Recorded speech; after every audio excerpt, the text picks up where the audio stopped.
Ahoj, víta ťa pekár a cukrárka. pri novom videu. Dnes sme si pre vás pripravili kávový cheesecake.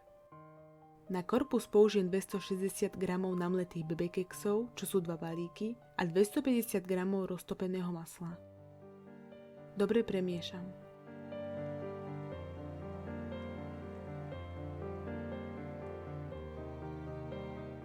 Túto zmes si dám do keramickej formy na pečenie a rovnomerne rozprestriem po celom dne.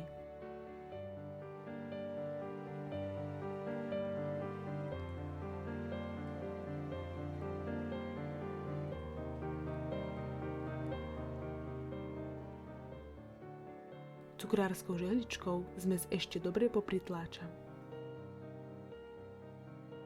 Korpus si dám upiecť na 180 stupňov Celzia na 10 minút.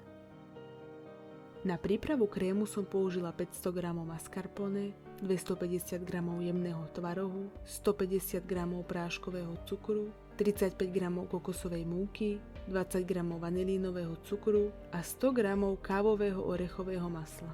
Pokiaľ takýto produkt doma nemáte, kľudne použite vašu obľúbenú instantnú alebo namletú kávu podľa chuti.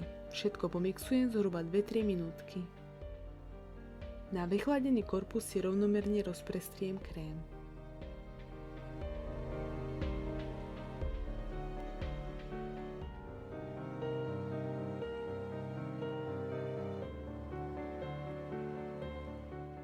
Na vrch krému si vyšľahám 360 ml 33% smotany a 30 g práškového cukru.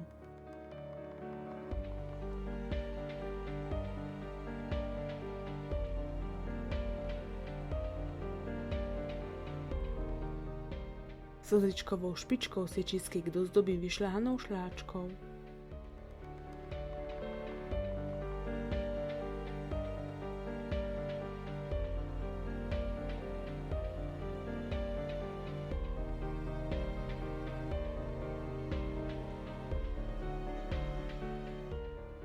Nakoniec šľahačku posypem kakaom a môžeme degustovať.